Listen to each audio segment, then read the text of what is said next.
Bueno, buenas tardes, buenas noches. Esta es una conferencia que surgió de un encargo del Collège de France y que fue dada en marzo de este año. Se pidió en el Collège de France que la conferencia fuera acompañada de una colaboración de Dominique González Foerster. Una colaboración de Dominique conmigo, mezcla entre interpretación, lo que quisiéramos. Y lo que hemos hecho es modificar algunos aspectos de la conferencia, en concreto el comienzo. En la conferencia de París, Dominique aparecía en un palco del collège vestida idéntica a Kafka. Lo que sucede es que muchas personas del público no se dieron cuenta, no lo vieron. Entonces ahora, hace poco, entre la correspondencia que mantenemos Dominique y yo de correo electrónico, me dijo si podía escribir una canción ligera, una canción francesa ligera para interpretarla. Entonces yo nunca había escrito una canción y es la única vez que he escrito una canción. Hoy la oirán por primera y última vez. Es una canción que solo se oirá aquí, en Lisboa. Una canción ligera francesa. No tan ligera porque, por eso contaba lo de Kafka, en realidad está basada en una idea, en un texto de Kafka en el que Franz Kafka dice que se tiende en la hierba y es feliz como un paria de la tierra. Es un momento de felicidad raro en Kafka, en este momento. Y yo pensé también en un escritor egipcio de París que todos los días salía de su hotel, iba al Café de Flore y escribió que cuando salía del hotel, un hotel al que llegó a París 30 años antes y donde seguía viviendo, salía con las manos en los bolsillos sin nada, pero se sentía un príncipe. Y pensé hacer una canción de amor. Todas las canciones ligeras son canciones de amor. Por otra parte, pensé en aquella frase del personaje de La mujer de al lado, La femme du côté, de François Truffaut, esa frase de una mujer que dice, quizás las canciones tontas tienen la razón, dicen la verdad. Bueno, entonces yo he hecho una canción tonta que dice la verdad. La canción dice que alguien con aire en los bolsillos está contenta con su licor, que ve cómo desaparecen los misterios y está tendida en la hierba y siente que está pensando en su amor. Esta canción es un homenaje a Kafka. Y después de que la oigamos, empezará la conferencia en mi idioma, pero también traducida al portugués en la pantalla.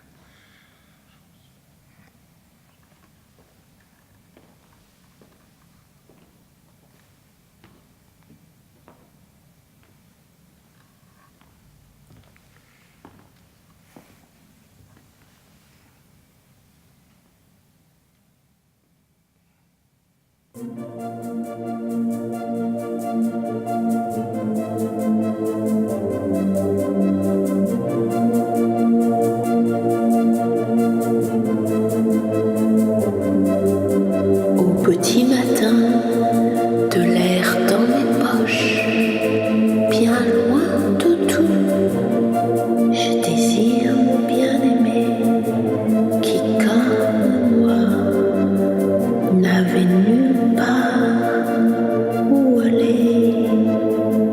Je suis allongée sur l'herbe et la liqueur me sent bien.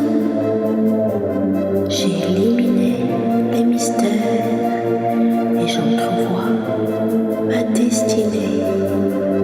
N'avoir rien et être toujours étranger. Au petit matin, de l'air dans mes poches, bien loin de tout, je désire mon bien-aimé.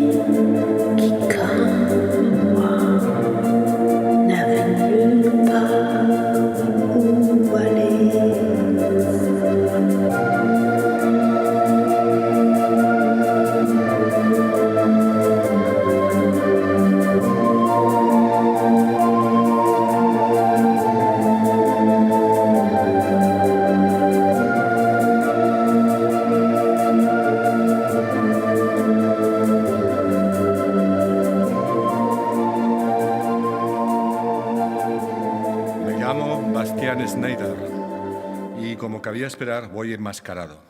Permanezco fiel a mi lema, larvatus prodeo, la expresión de la que se sirvió Descartes para no manifestar claramente su modo de pensar. Quería evitarse problemas y se movió en dos planos, el pensamiento explícito y el oculto. 2. Los dos planos me recuerdan la historia de los dos diarios que Witold Gombrowicz escribía al mismo tiempo, uno explícito, oculto el otro. Por un lado estaba el diario, que acabó convirtiéndose en su obra maestra, un libro de profundo acento literario, donde una poderosa subjetividad se reafirmaba en cada página a través de una personalidad inventada que no desfiguraba jamás la intimidad del autor. Y para el otro, el diario al que secretamente llamaba Cronos, diario oculto y que solo se publicó años después de su muerte, la cara B, los bajos fondos de su obra maestra. Cronos era como el negativo del discurso literario de su diario.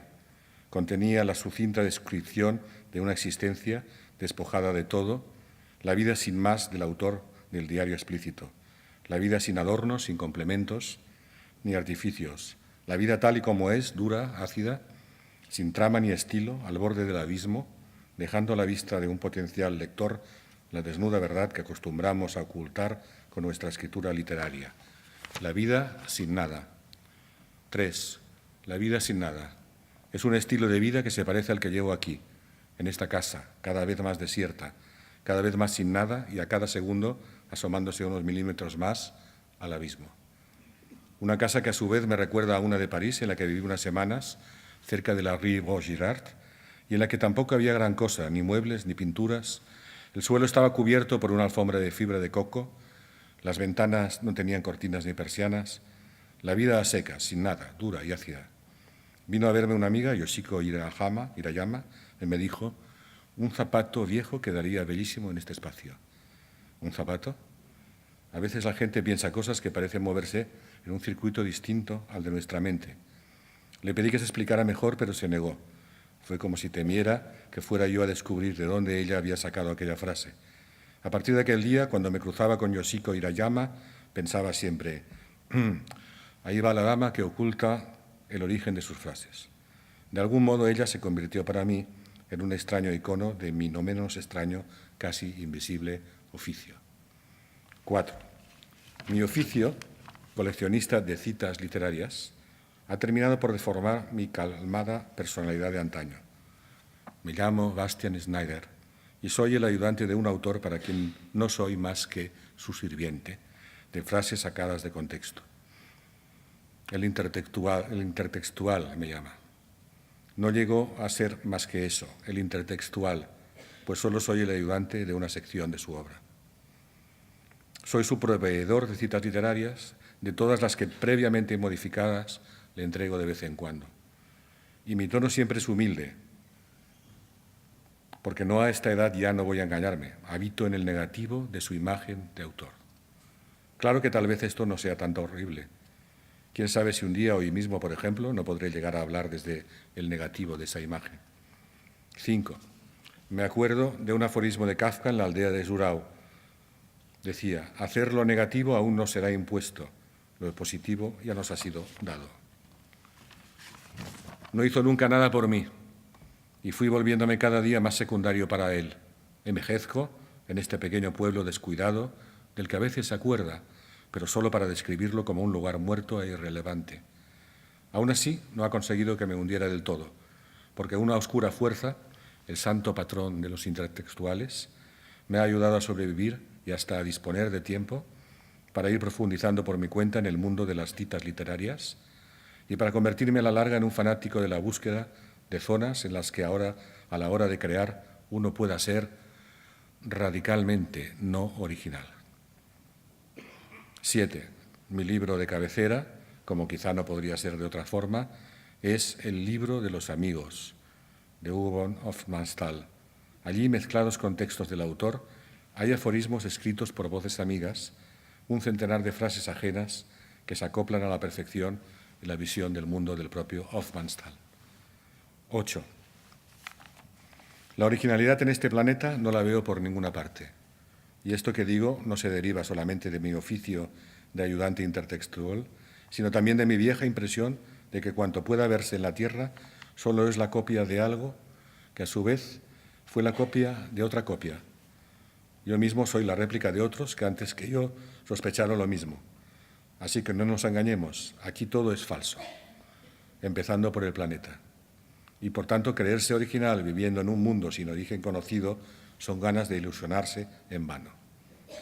Consciente de esto, un día decidí no quedarme a medias tintas y al menos, ya que no podía ni en sombras aspirar mínimamente a la originalidad, decantarme hacia una posición extrema.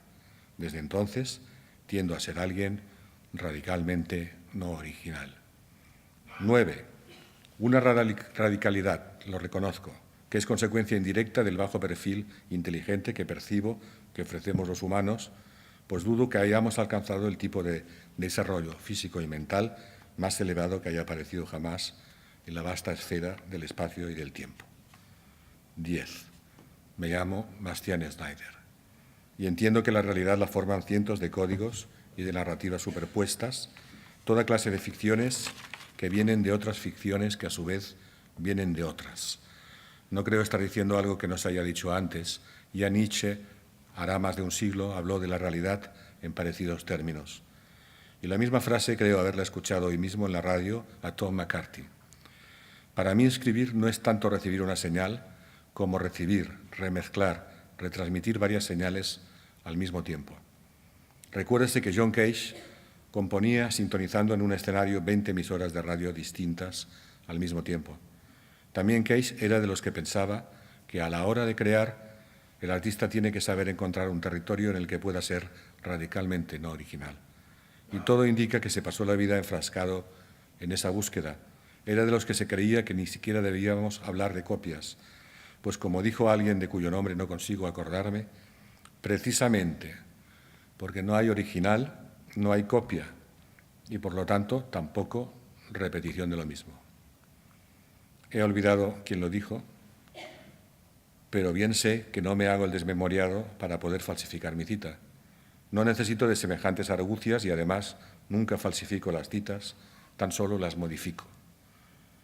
Desde hace ya años cambio frases que oigo o que leo y lo hago con la misma naturalidad con la que el mes pasado, en esta casa, hoy ya casi colgada del vacío, hablaba con mis ancianos padres ya desaparecidos.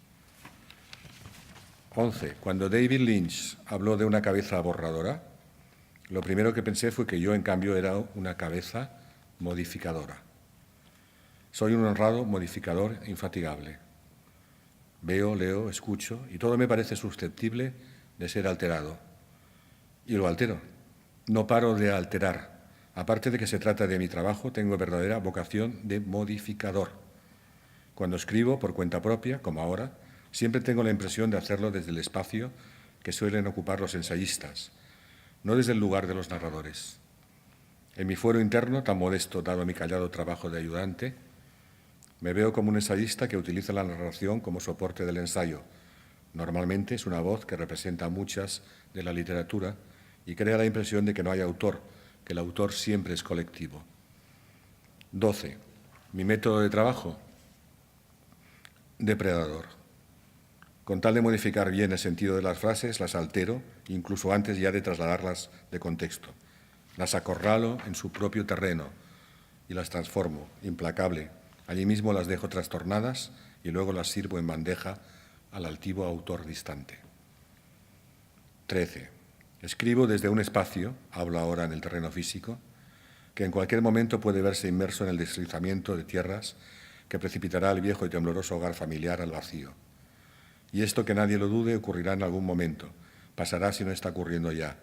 Nunca olvidaré la tarde de hace muchos años en que Dora Rester, una amiga de mis padres, nos habló aquí mismo, en esta casa, de lo difícil que era separar lo ocurrido de lo que al parecer ocurría y ocurriría. Y ya no digamos, añadió, separarlo de lo que irremediablemente iba a ocurrir.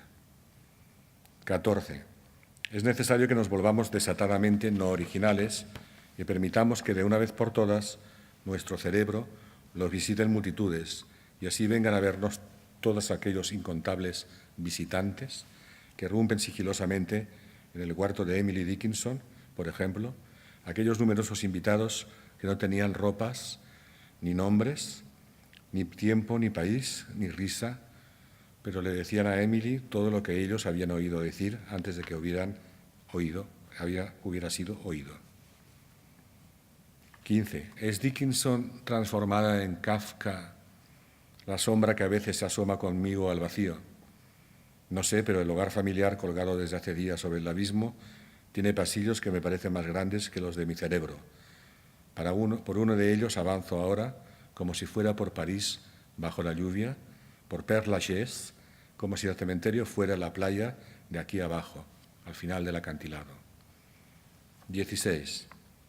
Lo que hoy escribo no quedará completado, nada grave. A fin de cuentas es ley de vida y también de lectura. ¿O acaso leyó alguien alguna vez enteras las escrituras sagradas? Una particularidad del Talmud babilónico estriba en el hecho de que le falta la primera página a cada uno de los tratados que lo componen. Preguntado al gran maestro Rabbi Levi Yitzhak por el motivo de esa ausencia que obliga al lector a comenzar por la página 2, respondió: porque por muchas páginas que lea el estudioso, nunca debe olvidar que no ha alcanzado aún la primera página. 17. En cualquier caso, Dickinson acertó al irse, y en realidad debería yo también marcharme de aquí, recordar aquello que dijo Kafka: pase lo que pase, lo correcto es largarse. Me gustaría largarme, pero sabiendo que podría comenzar una vida nueva, lejos del autor distante que nunca hizo nada por mí. Sin embargo, para algo así ya es tarde, too late, que decía Barbey d'Aurevilly. Demasiado tarde fue su lema. Hasta Kafka no desperdició la oportunidad de una nueva etapa en su vida, pero yo fui condenado a esta casa en un lugar muerto e irrelevante y de ella no he conseguido escapar. Too late. Mi entrega continua de citas modificadas, es decir, lo que he sembrado a lo largo de los días, ha ido creciendo subrepticiamente y de pronto ha estallado en una especie de selva que me rodea por todas partes. Lo correcto sería largarse, sí, escapar e iniciar una nueva etapa en algún lugar, pero la misma idea de salida es incorrecta. No tengo a dónde ir porque la selva soy yo mismo. 18. A pesar de sus circunstancias negativas, Kafka, sin embargo, pudo comenzar en la aldea de Zurau una nueva etapa de su vida. No es nada fácil iniciar una etapa de aire distinto y Kafka lo logró. Allí en Zurau escribió, entre otros aforismos, dos posibilidades: hacerse infinitamente pequeño o serlo. Lo primero es consumación, es decir, inacción. Lo segundo es comienzo, es decir, acción. Su liberación llegó en septiembre de 1917, cuando, habiéndole sido diagnosticada una tuberculosis, Kafka se preguntó qué hacer a partir de entonces. Pregunta resuelta por él mismo, kafkianamente, con un estallido de buen humor, pues comprendió de pronto que la enfermedad le permitía una retirada completa del mundo y librarse de cuanto le ahogaba: familia, oficina y amor. La tuberculosis le facilitaba el traslado por unos meses a la casa de su hermana Otla, en el Zurau. Tal vez fue su gran buen humor aquel día que hasta la confesó por carta al editor, le confesó al editor Kurt Wolf, al que no había visto nunca, que era casi un alivio que la enfermedad, atraída desde hacía años, hubiera emergido al fin. Estar enfermo, al igual que ser infinitamente pequeño, iba a proyectarle hacia la acción y de ahí hacia el posible comienzo, hacia la crucial etapa de Zurau. Kafka, por supuesto, como era habitual en él, percibió lo que venía. Escribió: hasta cierto punto ahora tienes la posibilidad de comenzar, no la desperdicies. Y no lo echó a perder. El silencio de la casa de Otla le ofrecía algo parecido al sótano espacioso y cerrado, con todo lo necesario para escribir, que había dicho desear. Escribió las cosas que escribiría entonces, de qué profundidades las arrancaría, solo que de noche le perturbaba el rumor de las ratas, el defecto del lugar. Aún así, nunca, como en aquella casa, dispuso de mejores condiciones para trabajar. Las voces, escribió, las voces del mundo apagándose y haciéndose cada vez menos numerosas. Aquellas condiciones facilitaron el advenimiento para él de una nueva forma, incluso en sentido físico y táctil. Una secuencia de 103 hojas sueltas, cada una de las cuales contenía un fragmento audaz, arrancado de las profundidades, fulminante como pensamiento y tan vertiginoso como puede serlo para alguien infinitamente pequeño comenzar a vivir de verdad. 19. Nunca me acostumbraré a estar en este planeta. Para mi consuelo, hay un personaje de John Manville en el libro de las pruebas al que le ocurre lo mismo y hasta dice lo mismo que yo pienso. No es tan extraño que diga lo mismo que yo pienso, pues ya decía Wallace Stevens que las citas literarias tienen un interés especial, pues uno es incapaz de citar algo que no sean sus propias palabras, quien quiera que las haya escrito. Debo reconocer, escribió Manville, que jamás me he acostumbrado a estar en esta tierra. A veces me digo que nuestra presencia aquí responde a un error cósmico, que estábamos destinados a otro planeta con otras disposiciones, otras leyes y otros cielos más torvos. Intento imaginar el sitio que nos corresponde, situado en un rincón remoto de la galaxia que gira y gira. Y los que estaban destinados a estar aquí se encuentran allá afuera desconcertados y nostálgicos como nosotros. No, seguro que se han extinguido hace mucho tiempo. Es imposible que esos delicados terrícolas sobrevivieran en un mundo creado para albergarnos a nosotros. 20.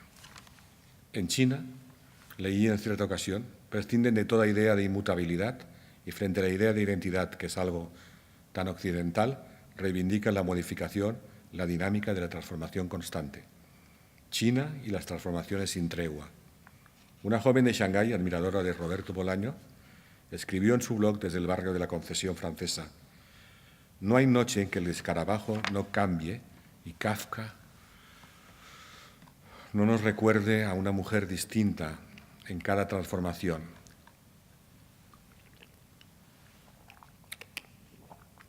Ayer se convirtió en Marlene Dietrich. 21. No dejo de pensar en la velocidad con la que la humanidad en general, pero China en particular, construye y destruye y construye todo tipo de sucesos sin fin, sucesos que parecen fluir en una especie de sempiterno espacio que aloja una realidad que cambia perpetuamente sus formas y que a mí me remite a la idea de la reescritura modificadora como creación infinita, la misma idea que encontramos en el último libro que con mi discreta colaboración ha publicado el maldito autor que nunca hizo nada por mí. 22. ¿No fue Anne Digarry quien habló del extraterrestre que podría en cualquier momento quedarse varado aquí? Digarry escribió: a menudo pienso en el pobre marciano que un día nos visita, tiene resuelto todo acerca de la humanidad. En primera instancia cree que el mundo pertenece a los automóviles, pero luego descubre que los parásitos a bordo de los coches son los que en realidad llevan las riendas. Tiene todo resuelto, pero de pronto alguien estornuda o bosteza o lanza un aullido silencioso y el pobre marciano se dice: no y no, aquí hay algo que no cuadra. Debo regresar al principio y reexaminar todo el asunto. ¿Por qué aúllan a esta hora de la mañana? ¿Por qué sueltan esos súbitos ladridos? ¿Qué emoción les empuja a hacer tales cosas? Y el pobre marciano invertirá una larga vida marciana tratando de dilucidar qué diablos es lo normal aquí y se verá constantemente sorprendido y desconcertado. Podemos imaginarlo, por ejemplo, con una cara de absoluto asombro al descubrir que la mitad de la población se afeita, se raspa el rostro cada mañana, mientras que la otra mitad prefiere no hacerlo. 23. ¿No es increíble que los seres humanos hayamos tenido que aceptar forzosamente que lo que somos es lo auténtico? De hecho, hemos incluso creado la palabra normal, y después de semejante invento nos hemos quedado tan tranquilos. Pero para mí sigue siendo raro que unas criaturas como nosotros hayamos podido idear un término así, ya que la normalidad, al igual que lo auténtico, o si se quiere lo original, no se percibe por ningún lado. 24. Recuerdo que cuando me decidí a ser un modificador de frases, después de mi visita hace años a las oficinas de información del auténtico, donde me dijeron que ante todo debían precisarme que aun cuando sus orientaciones pudieran acabar resultando todas falsas, ellos jamás habían garantizado a nadie la autenticidad de nada. 25. ¿Por qué aullamos por las mañanas? Es algo que como un simple marciano me he preguntado muchas veces, ya desde niño. Llevaba un diario mínimo y con 9 años, recién cumplidos en la Barcelona de 1957, reflejé así mi sensación de tedio y absurdo, mi estupor ante los aullidos y la rutina familiar, mi aturdimiento ante la vida en la tierra, la vida aquí, vista como una mera excursión dominical desprovista de alicientes. 24 de febrero de 1957, domingo 9 horas, despertar, 10 horas, ya vestido, arreglado, peinado. 11 horas, se levanta mi padre. 11:30, llegamos tarde a misa. 12 horas, vamos a otra iglesia. 12:30 horas, salimos en dirección a Blanes. 13 horas, llegamos a Blanes. 15:30, comemos. 16:30, acabamos de comer. 17 horas, jugamos. 19 horas, salimos hacia Barcelona. 20 horas, llegamos a Barcelona. 20 a 21 a 30 horas, jugamos en casa. 22 horas, dormir. 26. Dejadme dormir el sueño de la tierra. Alfred de Vigny. 27. John Foss y la reescritura como creación infinita. Cuando dije que escribir es como rezar, creía que había dicho algo original y provocativo, y luego descubrí que ya lo había dicho Kafka, que a su vez lo había leído en un haiku chino. 28. Me acuerdo del silencio que se hizo en el Café de Flor cuando apareció Gary Cooper vestido con un smoking blanco. 29. Llueve sobre el sueño de la tierra. 30. Me acuerdo de cuando por primera vez me pregunté qué había en un nombre, qué había en ese nombre que de niño me habían dicho que era el mío, y también me acuerdo de cuando de niño cambié mi apellido Schneider por el de Dietrich, y me dijeron que ese apellido no era el mío. 31. Me acuerdo de la noche en que Marlene Dietrich salió al escenario con una máscara de goma que era su propia cara, y el público se quedó atónito. ¿Habría tenido otro accidente? ¿Sería una impostora? La voz sonaba igual. Si era una sustituta, estaba haciendo muy bien su trabajo. Cantó un rato con la máscara puesta y después se la arrancó y la lanzó lejos. Aquí la tenemos, en carne y hueso, la auténtica. Fue una actuación terrorífica y el público en ningún momento dejó de preguntarse si era realmente Marlene o no. 32. Solo busca hacerse con la vida interior de todo el mundo, oí en la alegre plataforma de un tranvía hará muchos años. Antes, en otros tiempos, cuando vivía en la ciudad, el coleccionismo de citas lo llevaba también a cabo en los transportes públicos, que me parecían unos lugares ideales para oír frases geniales, frases a las que renunció el autor distante al condenarme a vivir en esta aldea. Él, el autor distante, se ha ido equivocando conmigo, pero siento admiración cuando me acuerdo de que tras haberse visto obligado durante años a dar tantas explicaciones teóricas a sus paisanos por la constante utilización de citas, acabó por fabricarse un convincente procedimiento literario que justifica muy bien la presencia de tantas citas a lo largo de su obra.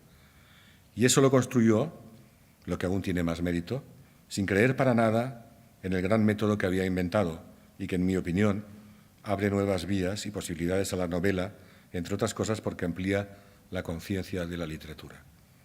Muchas veces me pregunto si no me envió a este lugar irrelevante y a un precipicio remoto porque no pudo soportar que yo, en cambio, crea tanto en ese método que él fabricó solo para defenderse y que, aunque no ha sabido nunca verlo, es en el fondo un método muy valioso. 33. Todo es falso, pero no sé cómo demostrarlo. Jan Seberg. 34. Hace poco nos cedieron la planta baja de la Kunsthalle de Düsseldorf durante una exposición sobre vigilancia. Hicimos que todos los visitantes firmasen la cesión de los derechos de su nombre a nuestro favor y aceptasen su radical falta de autenticidad. Archivamos todos los formularios en una caja negra gigante en el vestíbulo.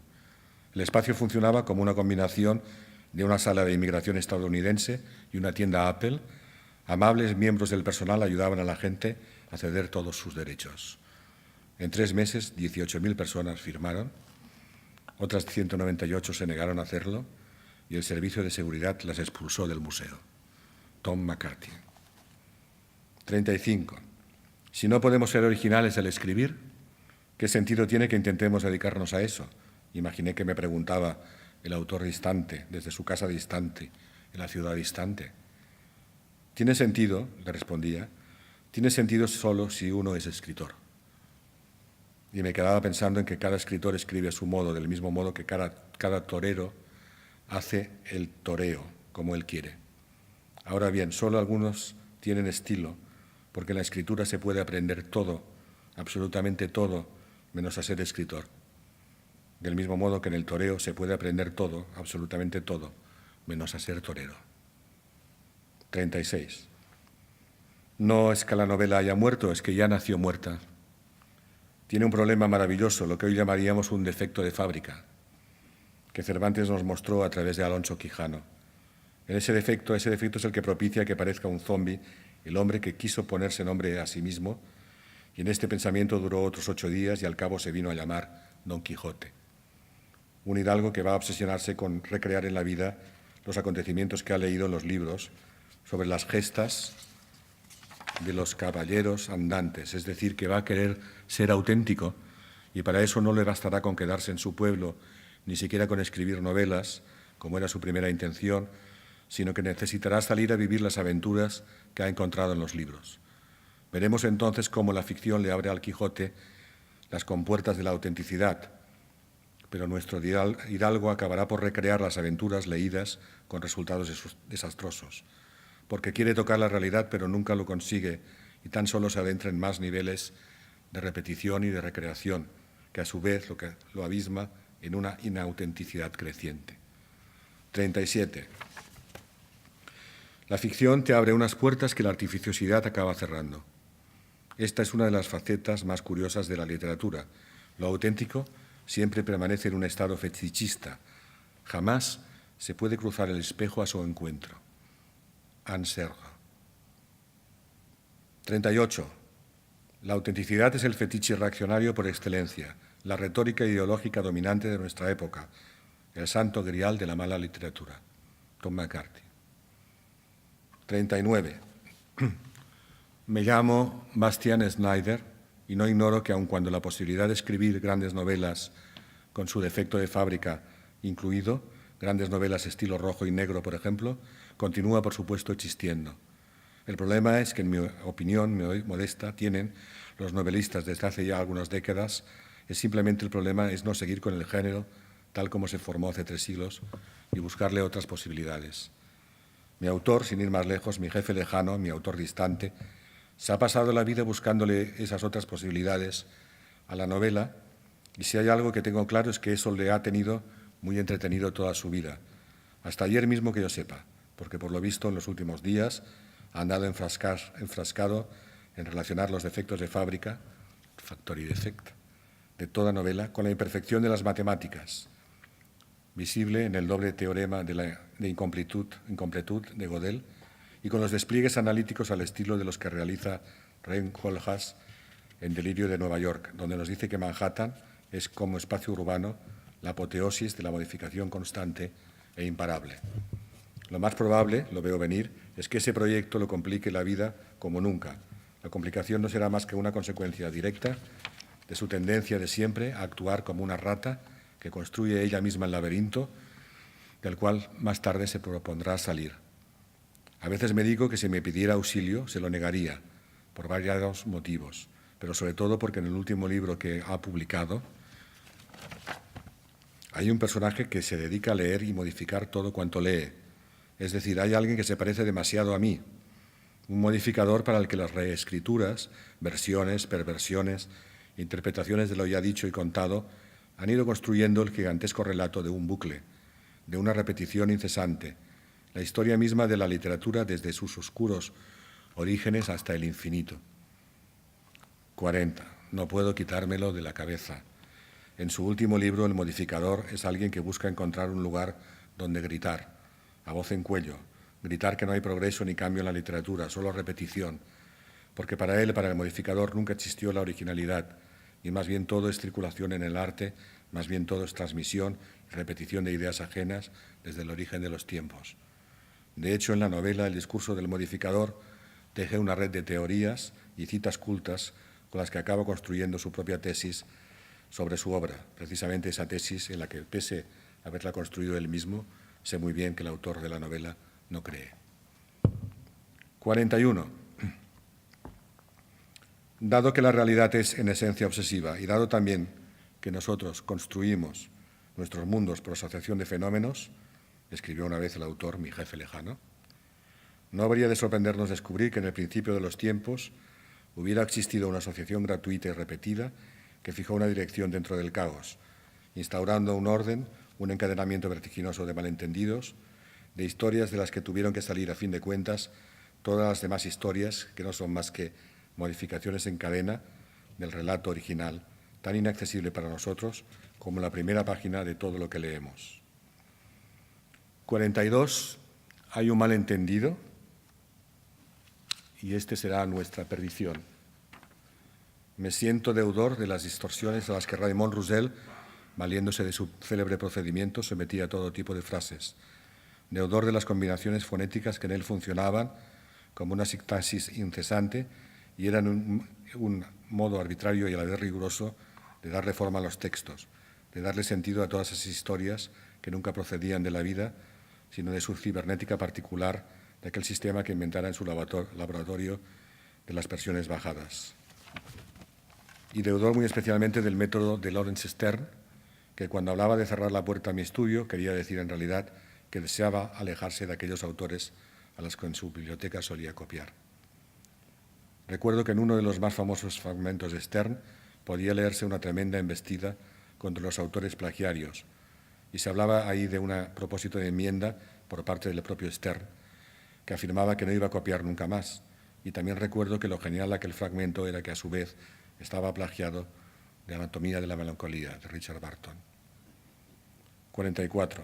No importa dónde las descubra, las citas literarias, si las intuyo útiles, me las quedo de inmediato, las modifico leve o profundamente y las archivo en un documento Word que llamo Manual de Futuro.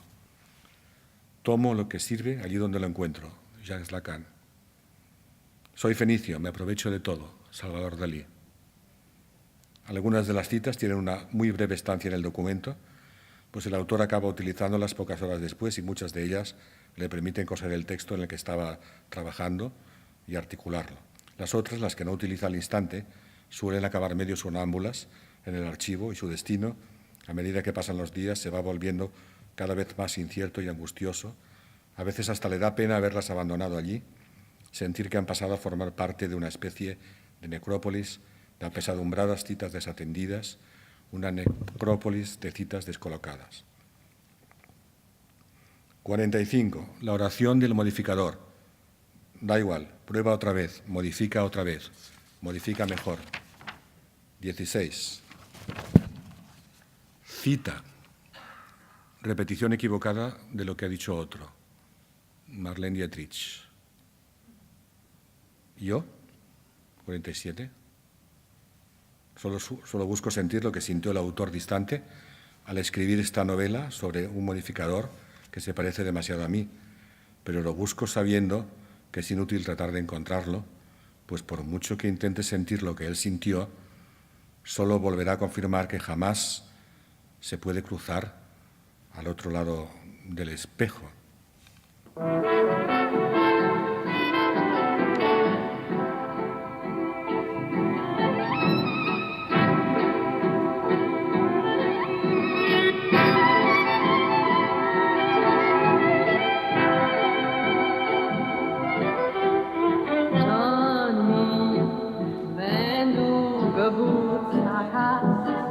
Bin ich bei dir zu Gast die ganze Nacht. Johnny, ich träum so viel von dir. Ach, komm doch mal zu mir, nachmittags um 3:30.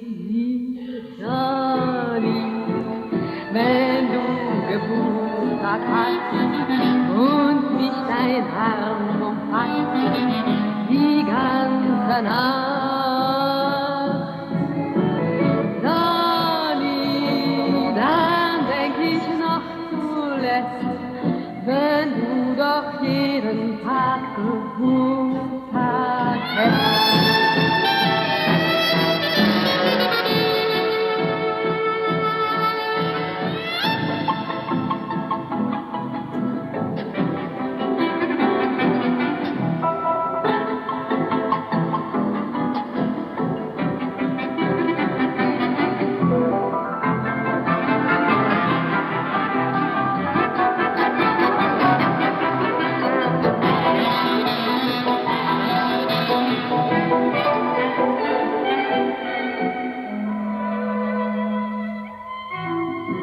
Johnny, wenn du Geburtstag hast, bin ich bei dir zu Gast, die ganze Nacht. Johnny, ich träum so viel von dir. Ach, komm doch mal zu mir, nachmittags um 3:30. Oh, Johnny. Oh, Johnny. Wenn mich dein Arm umfasst, die ganze Nacht. Johnny, dann denk ich noch zuletzt, wenn du doch jeden Tag Geburtstag hättest. A veces imagino que me voy. Imagino que, por ejemplo, voy caminando por otro lugar, por París bajo la lluvia, por Père Lachaise. Mis movimientos se acompasan con la corriente de los días corrientes, mientras voy hacia la tumba de Nerval, allí enterrado. Voy como si mi vida se pareciese a la existencia pura y simple de un miserable y única cita literaria recién huida de la necrópolis de las citas descolocadas, una cita sonámbula. Voy por Père Lachaise y me detengo ante la tumba de Balzac, enfrente mismo de la de Nerval, en la división 49 del cementerio. Me detengo para recordar que escribimos siempre después de otros y que esto lo sé yo mejor que nadie, pues por algo llevo toda la vida con frases robadas y modificadas, construyendo enteramente incluso mi propia imagen, con rasgos ajenos. Así he ido abriéndome camino en mi propia selva, avanzando consciente de que para andar por ahí nada iba a tranquilizarme tanto como una máscara. Aún recuerdo los días en que me sentía especialmente depravado, cuando me alegraba en secreto de disfrazarme tanto y de haber construido mi estilo con andaduras ajenas. Larvatus prodeo, que decía Descartes, avanzo bajo la lluvia y prosigo mi camino hacia la tumba que tengo enfrente. Voy lento, sigiloso, con la mirada iracunda y simulando una cojera, con un bastón plateado y una máscara mexicana perfectamente oculto. Voy a saludar a Nerval, al que sospecho en su tumba, con rictus de ahorcado y el sombrero puesto.